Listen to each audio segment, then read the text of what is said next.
How you doing today, Brian? Hey, I'm good, Nick. How about you? Doing good. We just had a long conversation about toxic workplaces following you from home and micromanagement kind of in general. It's funny. I mean, at the time of this recording, we are effectively at about the 1 year anniversary where so many companies really shifted into full on 100% remote work in those types of roles where it could be done. So maybe we're a little late in the game to be addressing this topic, but at the same time, as many companies are gearing up to return back into their physical workplaces, it's worthwhile to be mindful of some of the tendencies that I think we bring up that can be toxic, whether you're working in a physical environment or working remote. Exactly. I mean, if it was a toxic environment when you were in the office, it's probably going to be a toxic work environment when you're out of the office and when you get back into it. Uh, so Those with that, things tend to follow you. exactly. So with that, let's just let them get on with the show. We kind of went on and on about it, but it's all really good stuff. I think you and I could probably do like a 5 episode series on this. Oh, I think so. I think so. Well, hopefully this one's chock full of goodness. Yeah, so let's let them get on with the show. Thanks, Nick.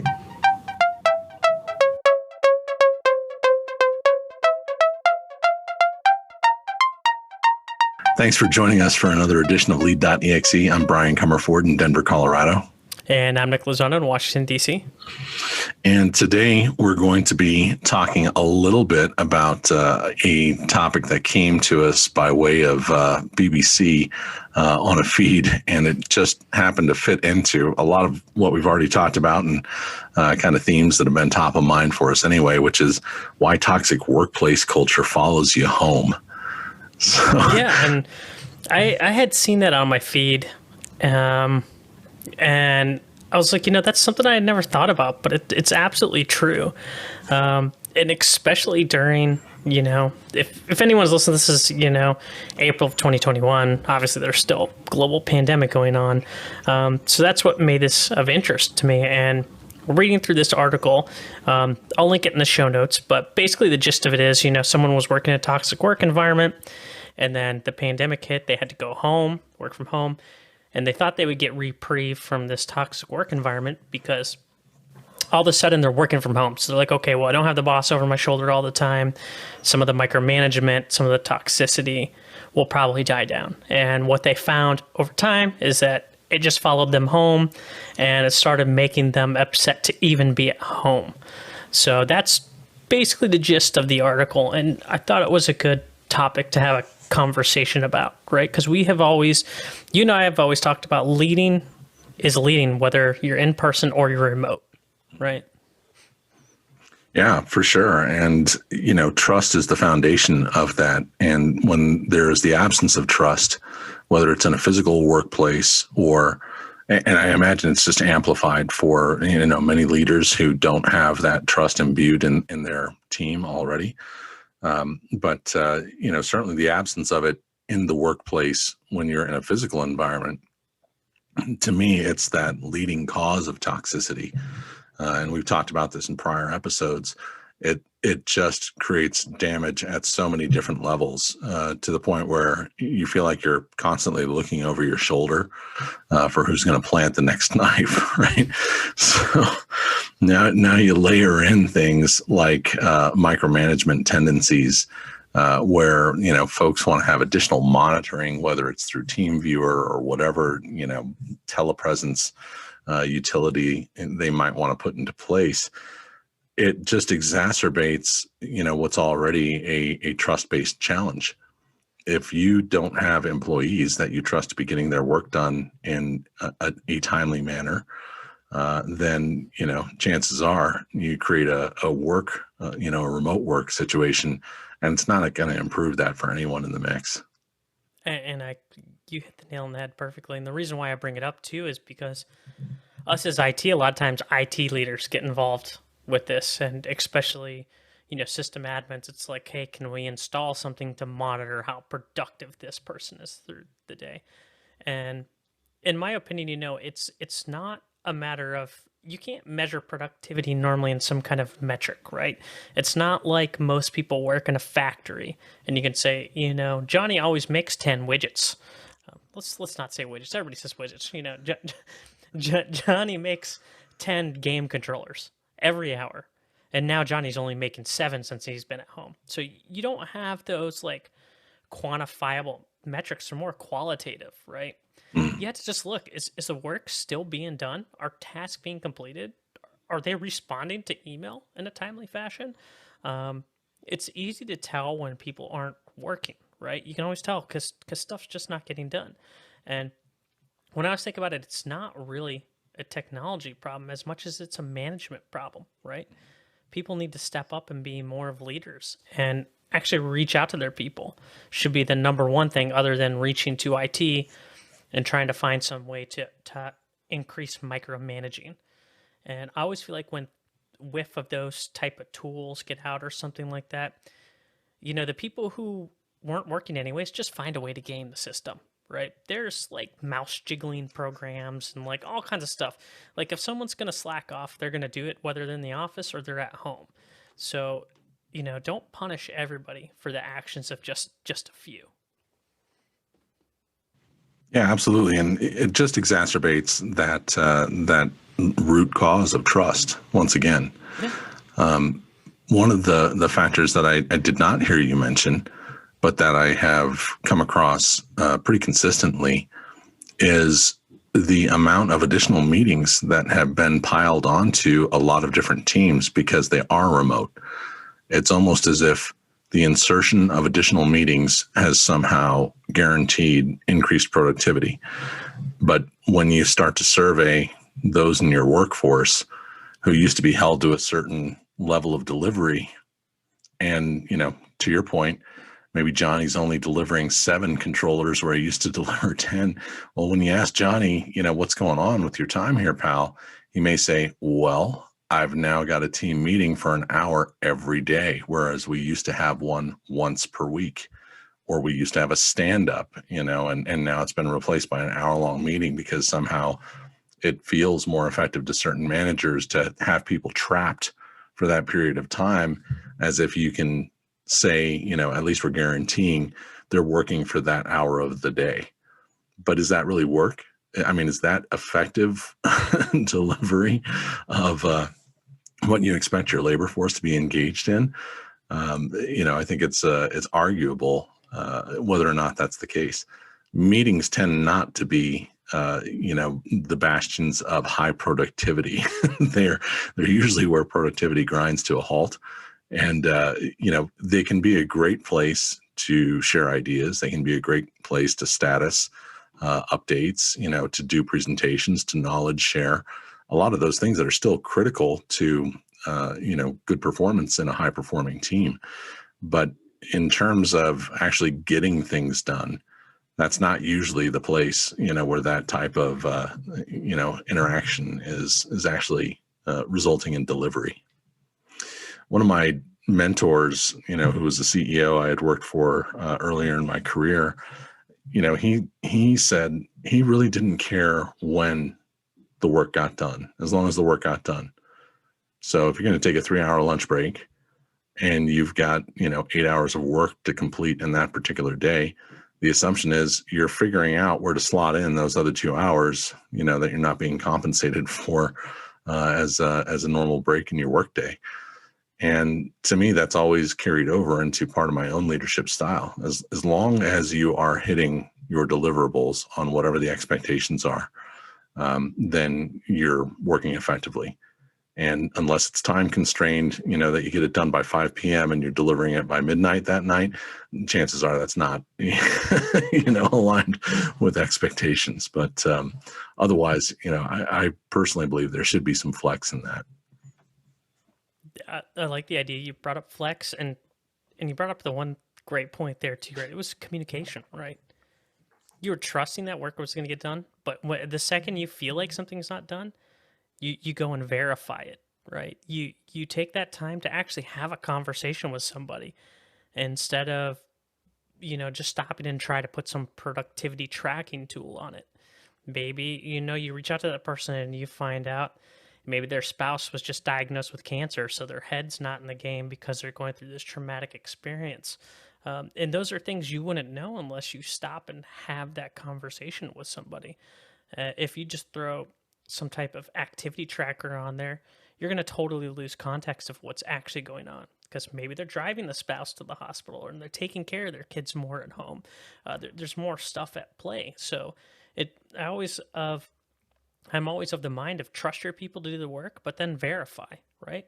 Trust them till they give you a reason not to trust them.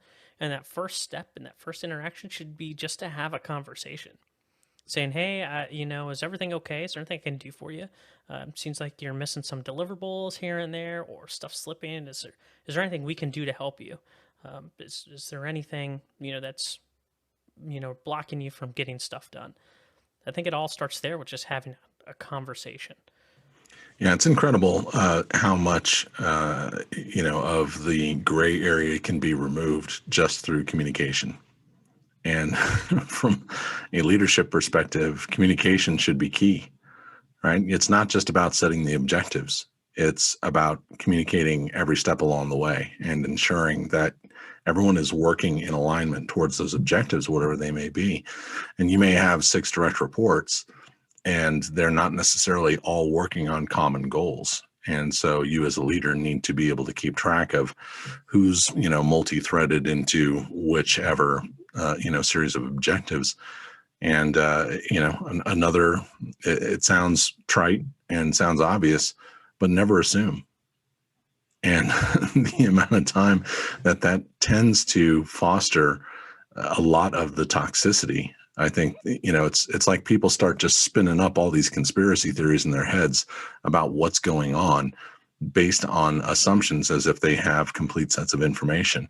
And I like that you just, walk through an example where maybe you've got a sick family member, something going on with your spouse, something that it may also be sensitive to, your colleague to be able to actually disclose exactly what the situation is.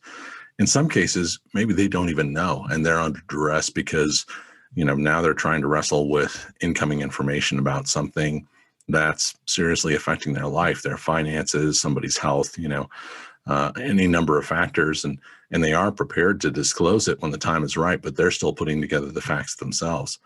So, just having the emotional intelligence and the sensitivity to check in with people, that can go a long way, because if you slap in some kind of monitoring technology, if you're already dealing with issues of trust, all it's going to do is breed further distrust in you as a manager. And if your style already veers towards micromanagement, then the remote work era is one that is going to exacerbate that even further. I've spoken recently to a number of associates and a couple of different types of roles at various companies who have really been struggling with this. It's someone is constantly looking over your shoulder and scrutinizing every move that you make, whereas in the past you felt highly prized for the skill set that you brought to your work, and you felt like your delivery was very consistent. And all of a sudden, to be under scrutiny and micromanagement tends not to help the effectiveness of delivery. In fact, if you, from a leadership role, are trying to second guess the work steps that your workforce is undertaking, there's a couple of things there. Either you as a leader have not ensured that they're effectively trained in what they're doing, right? Or you haven't given them the opportunity, and again, we'll use the term flex, to be able to perform and fail so that they can learn from that and continue to enhance and refine what their own, processes are in their workflow. That I agree with a lot of what you just said too. And I think, when we talk about micromanagement, normally that happens from a lack of communication, right? Or that lack of trust. And one of the things we've talked about before too is just setting up simple work agreements, right? Maybe there is that flex time, but maybe there's a time, like let's say from 1 p.m. to 3 p.m. Eastern, everybody's expected to be on and available for reaching out to customers or clients or whatever. Maybe there's a core time of working hours and the rest of the time's flex time. But those are the type of things that come out in work agreements, right? And it can help to keep from hitting those toxic periods where there's these expectations from some management or higher level executive that haven't been communicated down, and they're just assuming that people know what the gospel is instead of communicating down. And a lot of times you see leaders make that mistake where they just assume that people understand how things work because that's the way they work. So they just assume everybody is going to work that way. Well, there needs to be communication both up and down. And if you're not communicating your expectations down, you shouldn't really be that surprised if people then run off and do whatever they want. And the whole thing is, if you're then going to start doing stuff like that, you need to be open with your communication. If you're going to start putting in these activity tracking things, you should be upfront with your staff right away and say, hey, we're going to put these things on. We're not going to hold you to them. It's just for us to kind of see, where we're losing some time at. If you put them on, I really feel like you should be telling people that they're there. Especially me, being an IT person, last thing I want to do is start tracking what website somebody goes to and how often their mouse does or does not move. Because to me, those tools are only to keep an honest man honest, right? It's like a lock. A lock is only to keep somebody who's already honest from breaking into something. It's not going to stop the criminal who's just going to get a lock cutter to lock it. So if somebody wants to break the rules, they're going to find a way to do it. It's all back to trust, but verify and communication. And setting expectations. It's the other thing that I heard you say, without necessarily calling it out directly, but, you set those expectations on what's the delivery. You alluded to, maybe there are a certain number of hours that are the core hours where everyone needs to be sure that they're available. Maybe there's some kind of on-call scenario also where you've got a rotation that's put into the mix because, typically you may have work shifts that overlap when you're physically in the office, and that's harder to manage when you're remote, but you still need to have that type of coverage. So you can, adapt your way of thinking to put new structures into place where maybe you address something like a call center with something where you've got, someone who's got the responsibility of on call, and that's only for a 24 or 36 hour period. And then it gets handed over to somebody else, and there's a rotation to help balance out the fairness of it. Another thing that I think, kind of rears its ugly head when you take a regular physical workplace environment and you shift to 100% remote is some people, even in leadership roles, like to hide behind text, like to hide behind email. And so there tends to be a, more of this approach that is relegated towards, I'm going to send something that I know could be left open to interpretation because it's to my advantage not to be more clear about it. I had an office working situation where, my office was literally just one stop outside of a hallway from another leader's office. And yet his preference was always to IM me. And, and I can understand, in most cases, you're kind of in between other things. Maybe you're answering an email, you're waiting for a call, you're preparing for a meeting, and it's faster to just fling out an IM. But if that's your go-to and you're literally 10 steps away from the other person, where you could probably cut down on, a lot of physical stress on the fingertips, to be on the keyboard the entire time and just walk down the hall and have a conversation. Hey, you got 5 minutes? And just poke your head in and actually have that conversation. The same can be achieved in a remote work situation. I don't know about you, but there are certain, coworkers that I have who text is always their go-to. That's their preference, even when they're available, even when they're not in a meeting. They would rather IM you back and forth to have a conversation versus just open up, a Teams video call or a Slack video call or, a Zoom or whatever it is, and just have a direct interaction. And the irony is, from a time wasted kind of perspective, to me, not only do you end up having all of this back and forth via text where there has to be oh, now my attention's being carried over here. Oh, and what did you just say? And what was that in relationship to?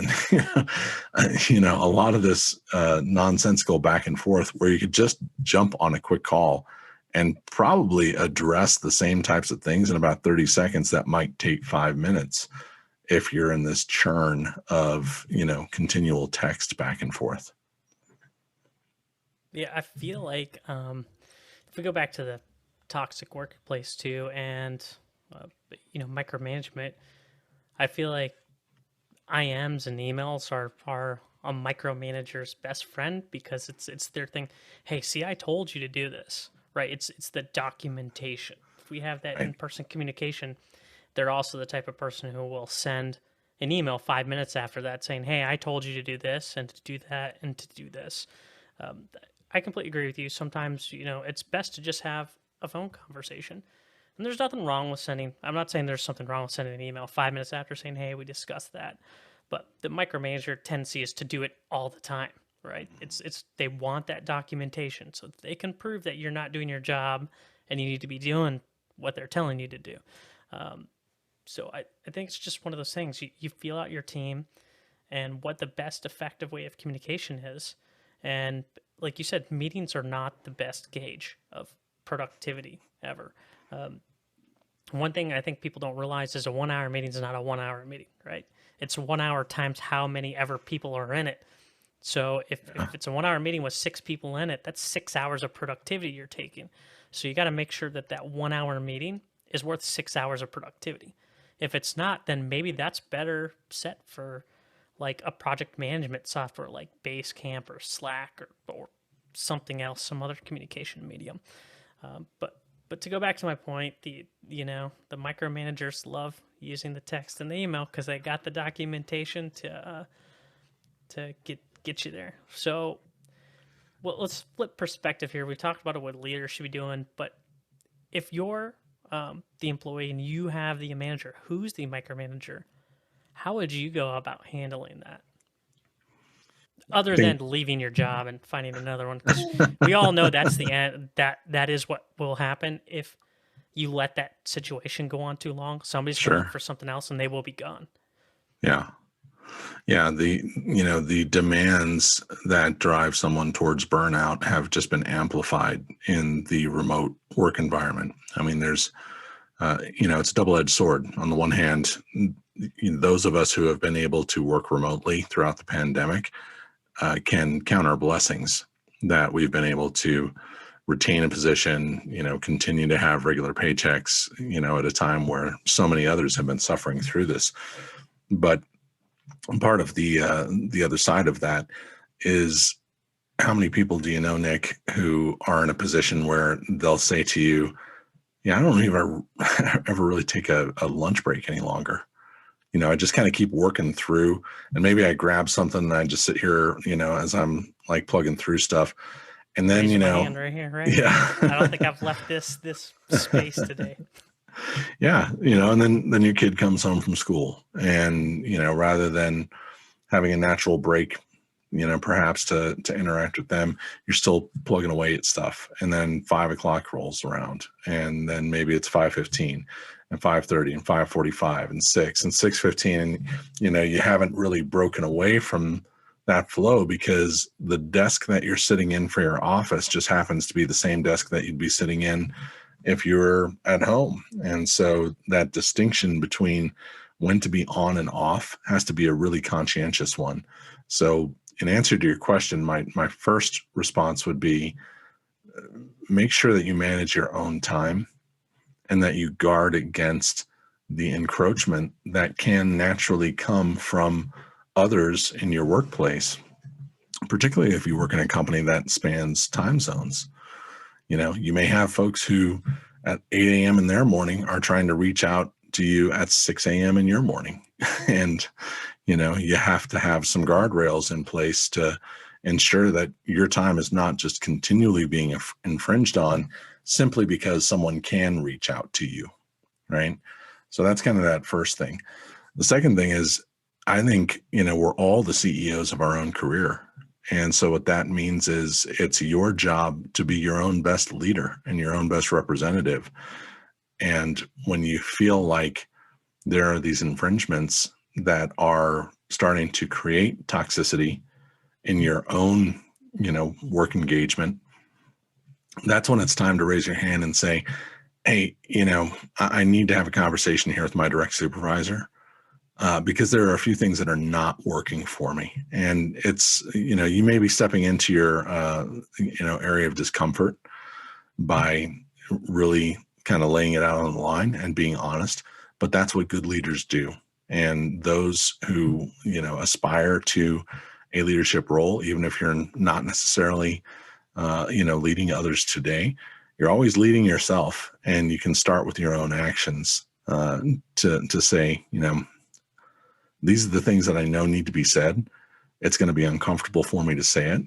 But if I don't say it, the situation isn't going to change. And so what's my alternative? I'm just going to perpetually bitch about it.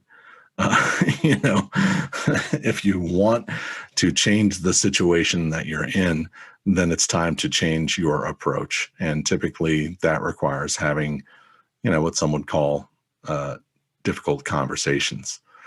They're really just conversations. The level of difficulty can be met with your own sort of emotional response to, how comfortable you feel in doing it. But the more you do it, like any kind of rigorous exercise, it's painful at first. The pain starts to wear off after a little while until a point where it's just muscle memory, right? And it becomes something that needs to be done. And it's as easy as saying, hey, before we move on to this next meeting, can we just grab 2 minutes? Let's drop off this Zoom and jump onto our own private channel, have a quick conversation ourselves. By the way, that thing that you just did there, here's how it makes me feel. And I think that's another thing that's sort of important in the sort of structure of how you can have those conversations. Rather than leaping to accusation and blaming someone and saying, you said this about me, or you did this, and shifting into a mode of accusation, I think it's more important to start with where you're operating from. Hey, you said this thing and it made me feel this way. Perhaps that was just my interpretation, but I don't feel good as a result of what I heard from you.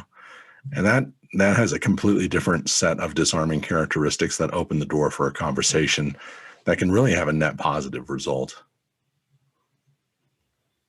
All really good stuff. I would agree with you on every front there. I think the only thing I could add too is when you're being managed, just be an over communicator, because sometimes that can kill the micromanagement. Because a lot of times it's just a trust issue, right? And if you start over communicating, say, hey, I replied to an email within an hour. I got all this, reply back things. Maybe at the end of the day, say, hey, I've accomplished this, this, and this. This is on my to-do list tomorrow. It's extra work, but it might resolve some of that micromanagement to the point where eventually that leader will go, oh, hey, you don't have to send me that every day. I got you. I know you're working. So sometimes just the matter of over communication can solve the problem for you. If, like you said, if you work across different time zones, you could just let your manager know, hey, I know you start at 6 a.m., but I start at 8 a.m. my time. You're on at 6 a.m. my time, but I'm not on till 8 a.m. my time. So just be aware there's a 2-hour time difference where I'm not available till I log in. But as soon as I get in, I go through my email right away and I check and see what's in the queue from overnight, or what's urgent. Just be an over communicator and really try to smooth over that situation. If things don't improve and you do all that stuff that you said, Brian, and you over communicate, maybe it is time to just start looking for somewhere else to work. Because if you do all that stuff and you have those conversations and things still don't get better, pick yourself up and look for somewhere else to be.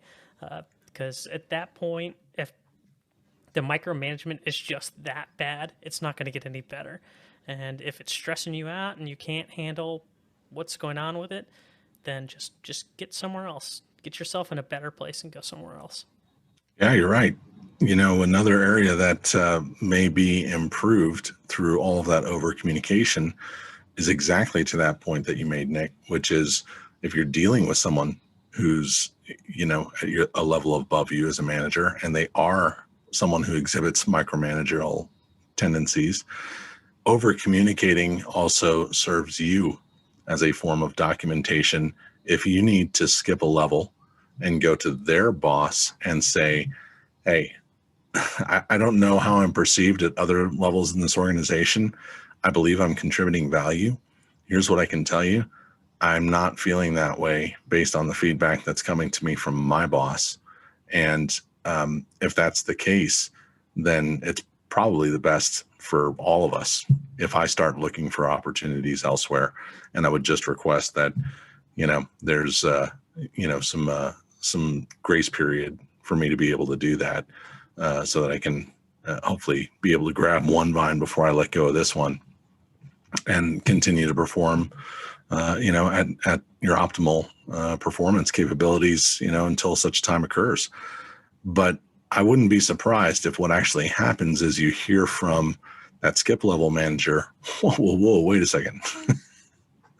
Now what's going on? And now you've got a paper trail, or you've got some context that you can be able to enlarge the conversation with, so that you may actually hear something surprising, which is, actually, you're not the first staff member to bring this to our awareness. And what you've documented here is actually incredibly helpful. This will be enough for us to use as the basis for some additional discussions with your own manager. And hopefully they do come back and say, hey, you're valued here. What we don't want to do is see you leave disgruntled, and particularly if it's a situation that can be remediated, thank you for bringing it to our attention. And whether or not that translates into a raise, title change, or anything in that immediate moment, what it tends to do for top level managers is now they see you as someone who is in fact the CEO of their own career and is willing to take steps and have the courage to, have those conversations, so that it does elevate awareness at other levels in the leadership hierarchy. And let's just say, toxic leadership, micromanagement, cost organizations money. Turnover is super expensive. It doesn't matter, if we're talking about somebody who makes minimum wage, all the way to the point of people making hundreds of thousands of dollars a year. Turnover is expensive. It doesn't matter the salary or pay range. It just costs organizations money. And most of the time, most leadership want their people to be happy. When they hear that people below them feel anxiety, or that somebody stresses them out or stresses a whole team out, then a lot of times, leadership above them tend to take swift action, at least in my experience, to say, okay, something is clearly wrong here. These 5 people are all saying the exact same thing, and they've all talked to me separately. So we need to interject and find out what's actually going on here. And sometimes maybe it's just disciplinary action for the leader that's in between, and sometimes it's all the way up to termination. It depends on how grieved the actions are in between. I have heard people before talk about situations where they're terrified to go into work, and when some leader in between gets fired, they're like, oh, it just feels like a weight has been lifted off my shoulders. And that's when the leader above's like, people shouldn't feel that way. You shouldn't have to come into work and feel that way, because at the end of the day, the grand scheme of things, what happens at work is really not that important in your life, right? It's important to have a job and to have money and to feed your family, but you shouldn't come in every day super stressed out, because if that's the situation, then something clearly needs to happen for it to be fixed. And if you have voiced some of those grievances and nothing's changing, chances are that's a good indicator that it's time to start looking and move on. Because if that's truly, that may in fact be the culture that your current top level leader is trying to enforce, one that's based on fear. And it comes from their own lack of skillful means as a leader themselves. Yeah, I mean, bad leadership shows, right? And when it's from the very top down, people can tell when there's bad leadership. Like Yeah. you don't have to. It doesn't take a rocket scientist to walk in somewhere and go, "There's bad leadership here." A lot of times, when it's poor leadership from the top down and everybody's exhibiting that behavior, it is noticeable, super noticeable, Oh, and absolutely. everybody can tell. And I can tell you, the lower level workers will tell you right out front if something's terrible. So it's just one of those things. Micromanaging doesn't work, and driving a toxic work environment down is going to do nothing but cost you turnover, and you're going to lose a lot of good people who might have stayed otherwise. It's a bad practice, and It's the just vibration of a workplace, right? It's no different than when you walk into a room and there's two people sitting there and they may have just been having an intense argument. And now that you're there, they know they got to cool their jets and, be peaceable and sort of feign, that everything's going smoothly. But you as the outsider, you can tell it's palpable, right? You walk in, and you're like, whoa, there's a vibe here that's like something's off. That same thing correlates to an entire workplace, right? And sometimes you walk into an office or a company and you can feel the good vibes there. You're like, wow, man, this place is humming along. Like there's some really good energy here. People are digging what they're doing. People feel good. You can feel that energy in the air. It's like ozone after an electrical storm. There's something palpable and physical to it. Same is true with the toxic work environment. And if you've already got that kind of work environment in a physical workplace, just because you've been removed to now working from your home office and connecting into your workplace doesn't necessarily mean that that veil has been lifted, right? I know we talked a little bit previously about the tendency of some folks to hide behind text or email.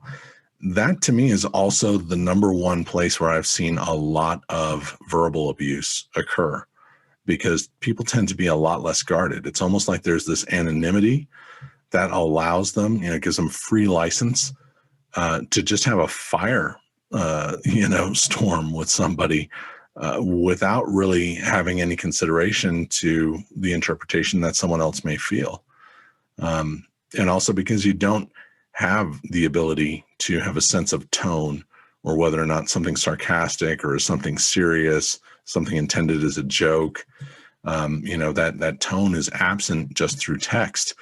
Emojis have helped with that to some degree, but it's still the kind of thing where, you can read some things sometimes and it's like, wait a minute, man, is this like, should I take a screenshot of this so that I can put it in my HR file? What's going on here? are you a Reddit troll? Right. Yeah, I agree with everything you just said. The text it doesn't have the context, right? And people can take things out of context too, even if you've been coworkers for 10 plus years. You never know what that one thing is that you might say might be taken out of context. So it's best, in written communication, if it can be misconstrued, what you're typing, just don't send it. Or figure out a different way to say it where it doesn't seem that way, or just go have an in-person conversation. So that's Yeah. a great point that you brought up there. And with the toxic work environments, if it's toxic in the physical location, it's probably going to be more toxic out from the physical location, because there's going to be more of the micromanagement, and like you were just talking about, the written communication bullying.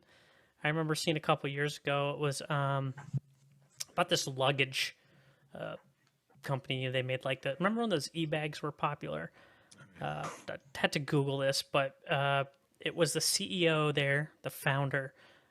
She was known as being such a tyrant and a bully in Slack that a few employees had said, and there was a whole Verge article on this maybe like a year and a half ago, the employees had said that when they could hear her typing, they knew that it was going to be a terrible Slack message that was going to tag everybody in the whole organization. Boy. It was to the point where people had anxiety as soon as they could hear her typing. And it was like requests for everything had to be written in public channels, like requests for your vacations, justifying your vacations in public channels. So, I mean, it just goes to show that, the toxic workplace can drive away good employees. It can kill a whole company. Well, and that touches on one more thing. And I know we're close to time here, but, those things that you should feel empowered yourself to do, regardless of what level you're at in an organization, sometimes you have to take those steps to be courageous and to say the things that make you feel uncomfortable. One of those things may at times be pushback with your superiors, and it could be your top level superiors.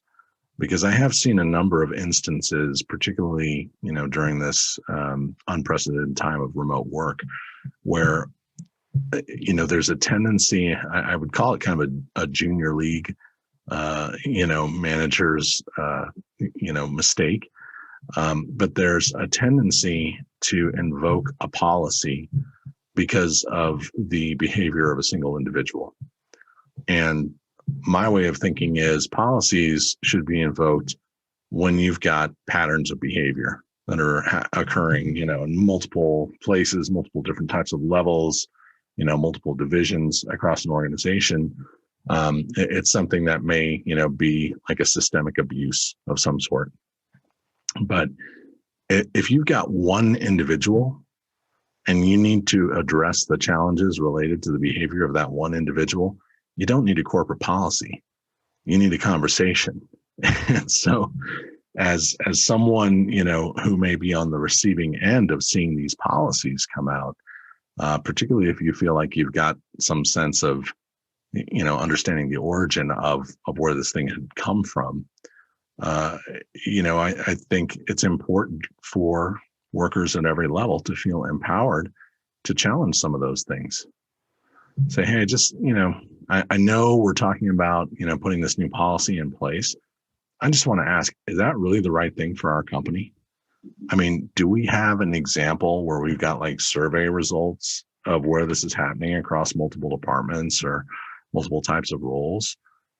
I only know of one instance that I've heard called out.